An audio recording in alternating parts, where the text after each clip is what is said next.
Hello, જાગૃત આવાજમાં તમારું સ્વાગત છે. મારું નામ છે ચિંતન અખાણી. કેમ છો બધા?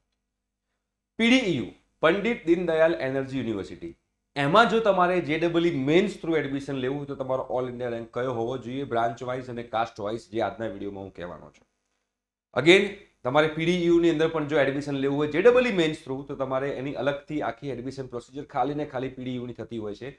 એનું જ્યારે એડમિશન પ્રોસિજર સ્ટાર્ટ થશે ત્યારે અમે લોકો તમને આ ચેનલ ઉપર ઇન્ફોર્મ કરી દઈશું કે ભાઈ પીડીયુની એડમિશન પ્રોસિજર સ્ટાર્ટ થઈ ગઈ છે જેડબલઈ મેન્સ થ્રુ, જે તમારા લોકોએ ધ્યાનમાં રાખવાની છે. રાઈટ? અને જો બેટા તમારા લોકોએ ફ્રી ઓફ કોસ્ટ ગુજકેટ અને બોર્ડની અને બધી પ્રિપેરેશન કરવી હોય, જેડબલઈ મેન્સનું જે એટેમ્પ 2 આવવાનો છે એની, ગુજરાતી મીડિયમ, ઇંગ્લિશ મીડિયમ, તમે સીબીએસઈ બોર્ડ હો, ગુજરાત બોર્ડ હો, ડિસ્ક્રિપ્શન બોક્સમાં બેટા વોટ્સએપ ગ્રુપની લિંક છે, તમે એમાં જોડાઈ શકો છો. એકવાર જોડાઈ ગયો તો બીજી વાર જોડાવાની જરૂર નથી. આ બધું મટીરિયલ જે છે આપણે વોટ્સએપ ગ્રુપમાં પ્રોવાઈડ કરતા હોઈએ છીએ. ઓકે, મિસ ના કરતા. બરોબર, આજે સાંજે પણ લેક્ચર છે 5 વાગે અને 7 વાગે, ફિઝિક્સ, કેમેસ્ટ્રી, મેથ્સના એવરી ડે લાઈવ સેશન થાય છે, જેમાં વન શોટ રિવિઝન, એમસીક્યુની પ્રેક્ટિસ ને બધું જ વસ્તુ ફ્રી ઓફ કોસ્ટ છે. ફાયદો ઉઠાઈ લેજો. ગુજરાતની બેસ્ટ જે ફેકલ્ટીઝ છે તમને લોકોને ગાઈડ કરી રહી છે. ઓકે, ચલો. તો હવે પીડીયુની બેટા આપણે વાત કરીશું. તો પીડીયુની અહીંયા આગળ સ્લાઇડ જોઈ લઈએ. એ સ્લાઇડ અમારી ટીમે બનાવેલી છે અને કોલેજમાંથી કોન્ટેક્ટ કરી અને અમે લોકોએ આ આખી સ્લાઇડ ઊભી કરી છે. તો અહીંયા આગળ આ સ્લાઇડ છે.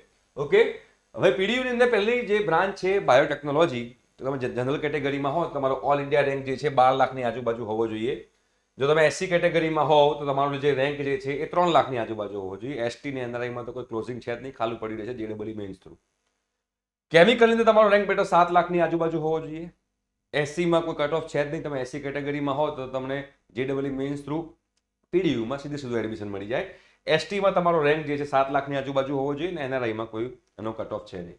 સિવિલની અંદર તમે ચેક કરશો, તમારો રેન્ક જે છે 10 લાખની આજુબાજુ હોવો જોઈએ જનરલ કેટેગરી વાળા માટે. એસસી કેટેગરી વાળા માટે કોઈ રેન્ક નથી, એસટી માટે નથી અને એનઆરઆઈ માટે નથી. બરાબર? કોમ્પ્યુટરમાં તમારે જો પીડીયુમાં કોમ્પ્યુટરમાં એડમિશન લેવું હોય, તમારો ઓલ ઇન્ડિયા રેન્ક 70,000ની આજુબાજુ હોવો જોઈએ. એસસી કેટેગરીમાં હોય તો તમારો રેન્ક જે છે 2 લાખની આજુબાજુ, એસટીમાં 8 લાખની આજુબાજુ અને એનઆરઆઈમાં તમારે 2 લાખની આજુબાજુ રેન્ક હોવો જોઈએ. એનઆરઆઈ કોટામાં પીડીયુમાં લેવું હતો. જે સીએસબીએસ કરીને છે એમાં 82,000 રેન્ક તમારો હોવો જોઈએ, all India rank. 2 lakh SC કેટેગરીમાં એની આજુબાજુ હોવો જોઈએ, એસટી કેટેગરીમાં 2 લાખની આજુબાજુ અને એનઆરઆઈ કોટામાં 3 લાખની આજુબાજુ હોવો જોઈએ.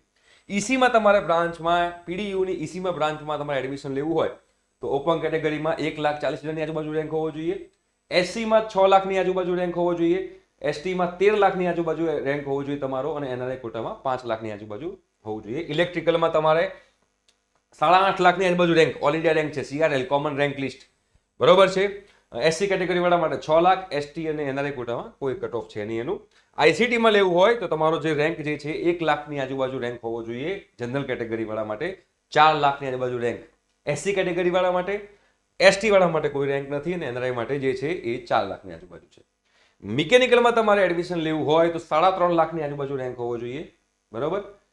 એસસી કેટેગરીમાં 6 લાખની આજુબાજુ, એસટીમાં કોઈ રેન્ક નથી અને એનઆરઆઈ કોટામાં 12 લાખની આજુબાજુ તમારો રેન્ક હોવો જોઈએ.